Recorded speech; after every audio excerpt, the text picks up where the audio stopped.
হালাল হালাল খেতে হবে আমাদেরকে, হারামের দ্বারস্থ হওয়া যাবে না। আপনার স্বামী যদি হারাম খায়, আপনি স্বামীকে বুঝান, তাকে ওই চাকরি ছেড়ে দিতে আপনি উৎসাহিত করেন। আমি আপনাদেরকে একটা অনেস্টির সাথে একটা কথা বলি, যত এই যে প্রশাসনে যত ঘুষখোর আছে, ঠিক আছে, যত দুর্নীতিবাজ আছে, যত মাদক সেবী আছে, মাদকের ব্যবসায়ী আছে, যত সুদখোর আছে, এরা সবাই কেন এই খারাপ কাজগুলো করে জানেন? তার স্ত্রীকে ভালো রাখার জন্যে, তার মাকে ভালো রাখার জন্যে, তার সন্তানদেরকে ভালো রাখার জন্য।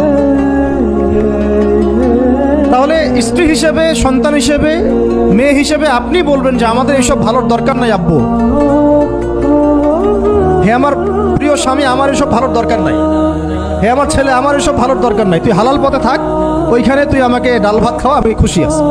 এভাবে আপনারা তাদেরকে মোটিভেট করেন, দেখবেন সমাজে হারাম কমে গেছে ইনশাআল্লাহ। আর হারাম খাওয়া এই ছেলে মেয়েগুলোও কিন্তু মানুষ হবে না। হারাম খাওয়াতে ছেলে মেয়েগুলো রক্ত মাংস করে উঠছে, এরাও কিন্তু মানুষ হবে না। আল্লাহ পাক আমাদেরকে হালাল খাওয়ার তৌফিক দান করেন।